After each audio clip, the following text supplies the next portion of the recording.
नमस्कार, आदाब, सत श्री अकाल। मैं अन्नू कपूर एक बार फिर से हाजिर हूँ गुजरे दौर के मीठे तरानों और अफसानों को लेकर रेडियो के नंबर 1 प्रोग्राम में, जिसका नाम है सुहाना सफ़र विद अन्नू कपूर, सिर्फ 92.7 बिग एफएम। धन्यवाद साहब, धन्यवाद। दोस्तों, आज के सुहाने सफ़र में जो कहानियाँ, जो अफसाने मैं आपके लिए लेकर आया हूँ, उनकी एक झलक आपके सामने पेश कर रहा हूँ। आज मैं आपको बताऊँगा कि कैसे एक साधारण सी औरत की वजह से मिला महबूब खान को मदर इंडिया का क्लाइमेक्स, और बताऊंगा कि फिल्म साहब बीबी और गुलाम में गुलाम के रोल के लिए क्यों मना किया पहले शम्मी कपूर ने और उसके बाद दादा विश्वजीत ने। क्या थी इस इनकार की वजह, यह भी कहानी आज ही। क्यों बिमल रॉय ने फिल्म मधुमती के एक गीत को जानबूझकर अधूरा ही फिल्माया, कौन सा था यह गीत, क्या कहानी थी इसके पीछे की। इसके अलावा आज आपको पता चलेगा कि क्या गड़बड़ी है इस गीत में। मैं प्यार कर रही हूं तेरी जुल्फ के साए में, कुछ देर ठहर जाऊं। और फिल्म दीवार में अमिताभ बच्चन ने किस मजबूरी के चलते अपनी कमीज को गांठ बांधकर पहना था। ऐसे ही कुछ राज खुलेंगे आज की महफिल में। सबसे पहले बात मदर इंडिया की और उसके क्लाइमेक्स सीन की। सन 1940 में मदर इंडिया के डायरेक्टर महबूब खान ने नेशनल स्टूडियोज के लिए एक फिल्म बनाई थी जिसका नाम था औरत। 17 सालों बाद सन 1957 में महबूब खान ने फिल्म औरत का ही रीमेक बनाया और नाम रखा इस फिल्म का मदर इंडिया। दोनों फिल्म की कहानी एक सी, किरदार एक से, प्लॉट एक सा। फिल्म औरत में भी राधा थी जिसकी भूमिका निभाई थी सरदार अख्तर ने, और फिल्म औरत में भी एक बिगड़ा बेटा था बिरजू जिसका रोल किया था याकूब साहब ने।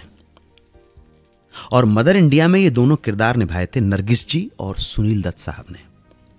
फिल्म औरत के क्लाइमेक्स में भी मां अपने बिगड़े बेटे को गोली मारती है, और फिल्म मदर इंडिया में भी मदर इंडिया नरगिस अपने बेटे को गोली मार देती है।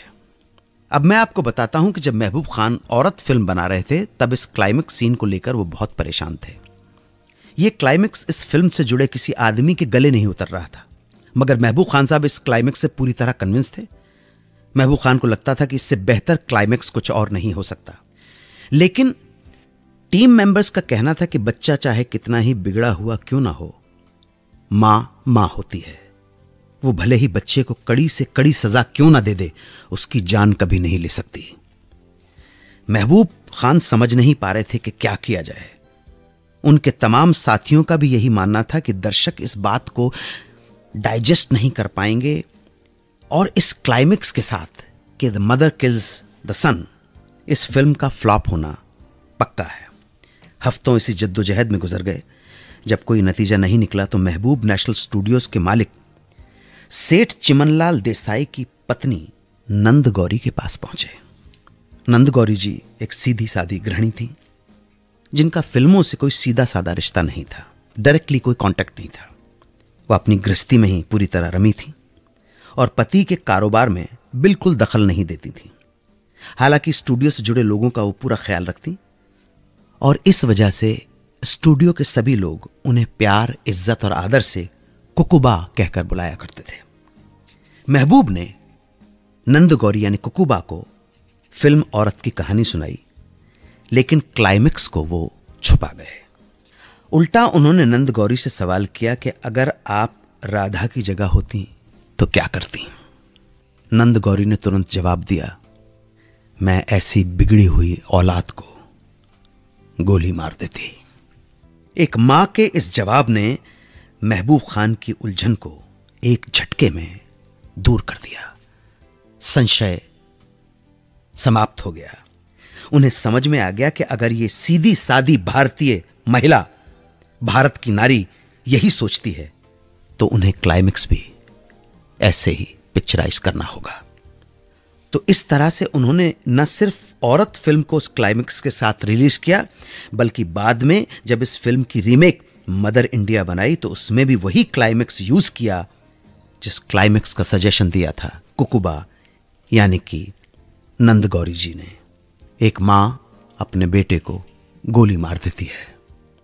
उस मां को सलाम जिसने अपने जिगर पर पत्थर रखकर अपने उस अंश को, जिसको अपने 9 महीने जिसने अपने गर्भ में पाला हो, न्याय की बलिवेदी पर न्योछावर कर दिया, सच्चाई और मानवता की बलिवेदी पर कुर्बान कर दिया। प्रणाम है ऐसी माँ को, प्रणाम है भारत की नारी को। आखिर ऐसी क्या बात हो गई कि फिल्म साहब बीबी और गुलाम में गुलाम के रोल के लिए पहले शम्मी कपूर ने मना किया, फिर दादा विश्वजीत ने मना कर दिया? क्या थी इस इनकार की वजह, बताऊंगा वापस आकर। आप सुनते रहें सुहाना सफर विद अन्नू कपूर, सिर्फ 92.7 बिग एफएम पर। 92.7 बिग एफएम पर सुनते रहिए रेडियो का number 1 show Suhana Safar with Annu Kapoor. जिन दिनों गुरदत्त फिल्म्स के बैनर में साहब बीबी और गुलाम फिल्म की तैयारियां चल रही थी, उस वक्त गुरदत्त अपनी निजी जिंदगी की उथल पुथल से बहुत परेशान थे। कंसंट्रेशन चुक रहा था, फिल्म की तरफ वो ध्यान नहीं दे पा रहे थे। इसलिए उन्होंने साहब बीबी और गुलाम के डायरेक्शन का जिम्मा सौंप दिया अपने दोस्त और लेखक अबरार अलवी को। फिल्म की पूरी कास्ट फाइनल हो चुकी थी, सिर्फ इस फिल्म के हीरो भूतनाथ के कैरेक्टर के लिए कोई एक्टर फाइनल नहीं हो पा रहा था। गुरदत्त ने अबरार अलवी को शम्मी कपूर का नाम सजेस्ट किया। उन दिनों शम्मी कपूर का करियर बस शुरू ही हुआ था, लेकिन उनकी सभी 3-4 फिल्में फ्लॉप हो चुकी थीं। अबरार अलवी ने शम्मी कपूर को मिलने के लिए बुलाया। इंतजार करते रहे। शम्मी कपूर लेट पहुंचे, 2.5 घंटा लेट। गुरदत्त और अबरार अलवी को यह बात बहुत नागवार गुजरी। सोचा, सिर्फ पहली मीटिंग के लिए अगर शम्मी कपूर देरी लगा रहा है तो ये फिल्म की शूटिंग में क्या करेगा। शम्मी कपूर आउट। अब बात आई गुरदत्त की दूसरी पसंद यानी विश्वजीत पर। उनसे बातचीत हुई, वो इस रोल को करने के लिए राजी भी हो गए। सब कुछ फाइनल हो गया, लेकिन ऐन मौके पर विश्वजीत कॉन्ट्रैक्ट में मेंशन एक शर्त को देखकर पीछे हट गए। यह शर्त थी कि वो जब तक ये फिल्म कंप्लीट नहीं होती तब तक गुरदत्त फिल्म से बाहर की कोई भी फिल्म नहीं करेंगे। अगर विश्वजीत उस शर्त को मंजूर कर लेते तो उनकी पहली हिंदी फिल्म 20 साल बाद के बजाय साहब बीबी और गुलाम होती। इसके बाद कुछ और लोगों से बातचीत हुई, मगर मामला जब जमा नहीं तो मजबूरी में भूतनाथ का रोल स्वयं गुरदत्त को करना पड़ा, साहब बीबी और गुलाम। फिल्म मधुमती का वो कौन सा हिट गीत था जिसे बिमल दा ने जानबूझकर पर्दे पर अधूरा ही फिल्माया? ये गीत कौन सा था और बिमल रॉय ने ऐसा क्यों किया, बताऊंगा थोड़ी देर में। आप सुनते रहें सुहाना सफर विद अन्नू कपूर, सिर्फ 92.7 बिग एफएम पर। 92.7 बिग एफएम पर सुनते रहिए रेडियो का number 1 show Suhana Safar with Annu Kapoor. Film Madhumati में मुबारक बेगम का गाया हुआ एक गीत है जो मुजरा है। गीत के बोल हैं, हम हाल दिल सुनाएंगे, सुनिए कि ना सुनिए। यह गीत उस जमाने में बहुत मशहूर हुआ था और आज भी कभी कभी बज जाता है, लेकिन फिल्म में इस गीत का सिर्फ मुखड़ा ही इस्तेमाल किया गया था और इसकी वजह थी बिमल रॉय की रियलिस्टिक अप्रोच। दरअसल फिल्म में यह गीत उस सिचुएशन पर आता है जहां प्राण मुजरा देख रहे हैं और तभी दिलीप कुमार वहां पहुंच जाते हैं। उन्हें पता चल चुका है कि मधुमती के गायब होने के पीछे प्राण का हाथ है और वो प्राण से जानना चाहते हैं कि मधुमती कहां है। और बिमल रॉय उस सीन को ज्यादा से ज्यादा रियलिस्टिक बनाना चाहते थे।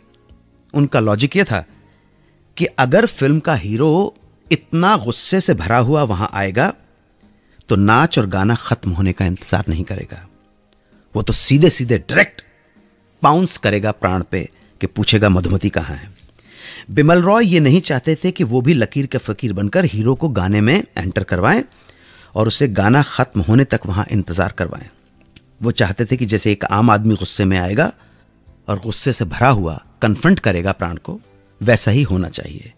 इसीलिए उन्होंने हीरो की एंट्री होते ही नाच गाना बीच में ही कट कर दिया और फिल्म में यह गीत अधूरा ही फिल्माया गया, अधूरा ही दिखाया गया। ये थे ग्रेट बिमल दा और ये थी उनकी realistic approach to a situation, to a film. मैं प्यार कर रही हूं, तेरी जुल्फ के साए में कुछ देर ठहर जाऊं। फिल्म एक मुसाफिर एक हसीना के इस हिट गीत में गड़बड़ी है। गड़बड़ी क्या है जानने के लिए सुनते रहें सुहाना सफर विद अन्नू कपूर, सिर्फ 92.7 बिग एफएम पर। 92.7 बिग एफएम पर सुनते रहिए रेडियो का number 1 show Suhana Safar with Annu Kapoor. मैं प्यार कर रही हूं, तेरी जुल्फ के साए में कुछ देर ठहर जाऊं। आगे के बोल हैं, तुम एक मुसाफिर हो, कब छोड़ के चल दोगे, ये सोच के घबराऊं। गीत आपने सुना होगा, बेहतरीन कंपोजिशन है। गीत लिखा है राजा मेहंदी अली खान साहब ने, संगीत ओपी नैयर साहब का, आवाज ग्रेट रफ़ी साहब और ग्रेट आशा दीदी की।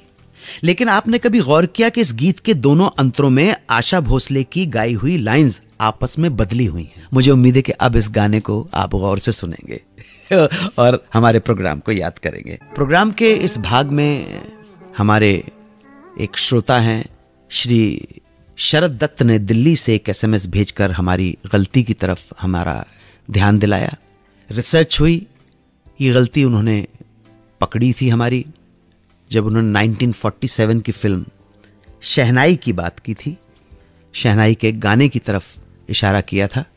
शायद हम हमारे प्रोग्राम में बोल बैठे थे कि शहनाई का ये गाना मेरी जान संडे के संडे मीना कपूर और शमशाद बेगम के साथ चितलकर ने गाया है। तो उन्होंने हमें SMS भेजकर क्या कहा ये बताऊंगा थोड़ी देर में। आप सुनते रहें सुहाना सफर विद अन्नू कपूर, सिर्फ 92.7 बिग FM पर। 92.7 बिग FM पर सुनते रहिए रेडियो का number 1 show Suhana Safar with Annu Kapoor.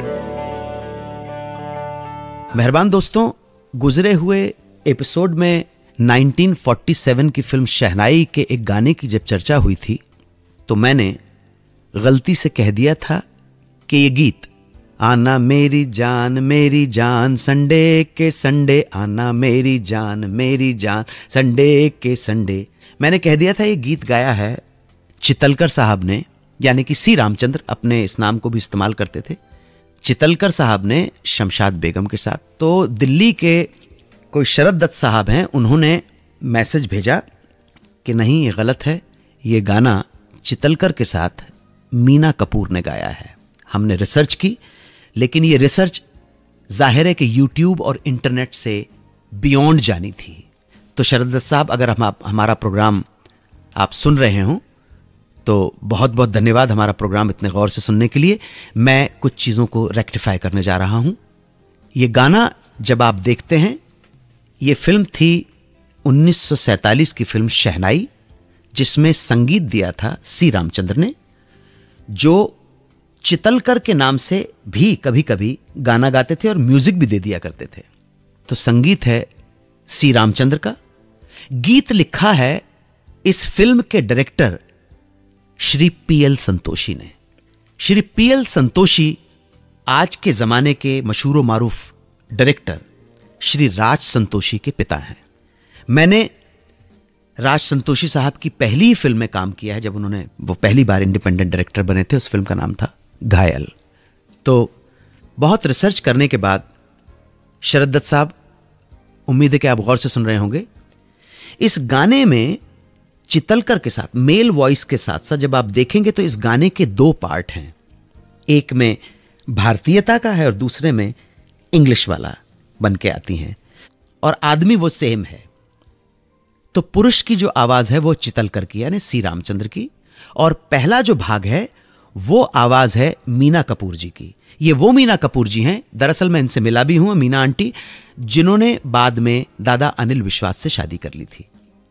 तो पहले पार्ट में आवाज है मीना कपूर जी की और दूसरे पार्ट में आवाज है शमशाद बेगम की। ये तो है। अभी जब मैंने बात की राज संतोषी साहब से तो उन्होंने तलाश किया, PL संतोषी साहब के बेटे हैं, तो उन्होंने एक नई जानकारी हमें दी है जो मैं आपके साथ शेयर करना चाहूंगा। इस फिल्म के मूवी वर्जन में यह गीत, जो मूवी में आपको जो गीत दिखता है, वो चितलकर साहब के साथ गाया है ललिता द्योलकर और अमीर बाई कर्नाटकी ने। ये रेवोल्यूशन आज तक कहीं नहीं हो पाया, इंटरनेट के ऊपर अवेलेबल नहीं है, हिस्ट्री के अंदर भी नहीं है। मूवी वर्जन में जिन लोगों के ये गाना गाया है चितलकर साहब के साथ अमीर बाई कर्नाटकी और ललिता द्योलकर ने। अमीर बाई कर्नाटकी ने बहुत फेमस गाने गाए, आप याद कीजिए, लता मंगेशकर का समाधि फिल्म का गाना गाया उन्हें, ओ गोरे गोरे ओ बाके छोरे। तो राजकुमार संतोषी के वर्जन के हिसाब से फिल्म वर्जन के अंदर चितलकर के साथ ये गीत है ललिता द्योलकर और अमीर बाई कर्नाटकी का, और रिकॉर्ड में ये मीना कपूर और शमशाद बेगम का है गाना। रिकॉर्ड में 78 आरपीएम में। मुझे उम्मीद है कि हमारे टीम ने जो आपके एक सवाल की वजह से आपकी संतुष्टि के लिए जो मेहनत की है उससे आप संतुष्ट हो। वापस आकर हम बात करेंगे शॉर्टलिस्ट हुए हमारे एक श्रोता से, लिसनर से, जिनका नाम है दीपा नेगी, जो भोपाल की हैं। कुछ प्रश्न पूछना चाहती हैं, कोशिश करेंगे उनके सवाल का जवाब दे सकें। आप सुनते रहें सुहाना सफर विद अन्नू कपूर, सिर्फ 92.7 बिग एफएम पर। 92.7 बिग एफएम पर सुनते रहिए रेडियो का number 1 show Suhana Safar with Annu Kapoor. बात करेंगे शॉर्टलिस्ट हुए हमारे एक लिसनर से, जिनका नाम है दीपा नेगी, जो भोपाल की हैं। कुछ प्रश्न पूछना चाहती हैं, कोशिश करेंगे उनके सवाल का जवाब दे सकें। दीपा जी बोल रही हैं भोपाल से। हाँ जी सर। नमस्कार, मैं अन्नू कपूर बोल रहा हूँ 92.7। कैसी हैं? मैं बिल्कुल ठीक हूँ दीपा जी, आप कैसी हैं? हाँ बिल्कुल ठीक है सर। आपका प्रोग्राम सुन सुन के ही और मुझे इतनी खुशी मिलती है और इतनी प्रेरणा मिलती है आपसे, आपकी बातों से जी। तो आपके सहारे में जी रही हूँ बस अभी। Thank you so much, thank you so much, thank you सो और मच। बहुत अच्छा लगता है मुझे प्रोग्राम आपका, बहुत ज्यादा अच्छा लगता है। बस अपनी प्रेम और कृपा बना के रखिएगा इस प्रोग्राम पर। सर बिल्कुल। हाँ, आपका सवाल क्या था दीपा जी? कुछ पूछना चाहती हैं? कोशिश करूंगा जवाब सर दे मैं ये सकूं। पूछना चाहती हूँ कि हमारे हिंदी सिनेमा की पहली महिला संगीतकार कौन थी? महिला संगीतकार, फीमेल म्यूजिक हाँ जी, डायरेक्टर। देखिए, महिला संगीतकार की जब हम बात करते हैं तो सबसे पहला नाम स्ट्राइक होता है, शायद मेरी शादी का ख्याल दिल में आया है, दिल दे के देखो, दिल दे के, हम और तुम और ये समा, क्या नशा नशा सा। हाँ। पहला नाम आता है उषा खन्ना जी का, सबसे पहला नाम। लेकिन अब आपने सवाल पूछा है तो मुझे दिमाग पर जोर डालना पड़ेगा कि पहली महिला संगीतकार कौन थी। हमारे पास जो थोड़ी बहुत इंफॉर्मेशन है, या if I can recollect through using my memories, सब लोग मानते हैं सरस्वती देवी को। इन्होंने भी नाम अपना चेंज करके सरस्वती देवी रख लिया था कि वो पहली महिला म्यूजिक डायरेक्टर थी। साथ ही साथ नरगिस जी की माताजी जद्दन माई का नाम भी आता है, उन्होंने भी फिल्मों में म्यूजिक दिया था। लेकिन सरस्वती देवी की पहली फिल्म थी जवानी की हवा, ये बॉम्बे टॉकीज के प्रोडक्शन में बनी थी, 1935 की फिल्म थी। अच्छा, इत्तेफाक से संयोग देखिए कि उसी साल तलाशे हक भी बनी थी, जिसमें म्यूजिक डायरेक्शन नरगिस जी की माताजी जद्दन बाई का है। जी सर। ये दोनों फिल्में एक साल की रिलीज हैं, इसलिए कहना मुश्किल है कि पहली म्यूजिक डायरेक्टर कौन थी। लेकिन अभी अभी जब हमने सोचा तो हमें ध्यान आया, इन दोनों महिला संगीतकारों से भी पहले एक लेडी म्यूजिक डायरेक्शन में कदम रख चुकी थी, जिनका नाम था इशरत सुल्ताना। नोट कीजिएगा, इशरत सुल्ताना। जी सर। जद्दन बाई और सरस्वती देवी की फिल्में आई 1935 में, जवानी की हवा और दूसरी का नाम तलाशे हक। लेकिन इशरत सुल्ताना ने 1934 में एक फिल्म का म्यूजिक डायरेक्शन दिया था, जिसका नाम था अदले जहांगीर, यानी सरस्वती देवी और जद्दन बाई से एक साल पहले। शायद यही कारण है कि हम इशरत सुल्ताना को ही हिंदी सिनेमा की पहली म्यूजिक डायरेक्टर मानने के लिए मजबूर हैं। इसके अलावा कोई रेफरेंस नहीं है। ये इशरत सुल्ताना वही हैं जिन्होंने बिब्बो के नाम से कई फिल्मों में एज हीरोइन भी काम किया, और अपने दौर की वो बहुत बड़ी फीमेल एक्ट्रेस भी नहीं है। और उषा जी तो उनसे 25-30 साल जूनियर हैं, और क्योंकि उषा जी ने अपना करियर स्टार्ट किया 1959 की फिल्म दिल दे के देखो से। थैंक यू इंफॉर्मेशन देने के लिए, इतना अच्छा प्रोग्राम आप लेकर आए हमारे लिए। Thank you so much Deepa ji, thank you very much. मेहरबान दोस्तों, अगर आप हमारे प्रोग्राम से जुड़ना चाहते हैं, कोई प्रश्न पूछना चाहते हैं, कोई सुझाव देना चाहते हैं, तो हमारा नंबर नोट कर लीजिए। हमारा नंबर है 55454। लिखिए big, then space and then your message. आपके रिस्पांस का इंतजार रहेगा। आप हमारे शोज बिग एफएम के ऑफिशियल यूट्यूब चैनल पर भी सुन सकते हैं, और फेसबुक पर मुझे कांटेक्ट करने के लिए लाइक कीजिए मेरा ऑफिशियल फेसबुक पेज, facebook/सुहाना Safar with Annu Kapoor. 92.7 big FM पर आप सुन रहे हैं रेडियो का number 1 show Suhana Safar with Annu Kapoor.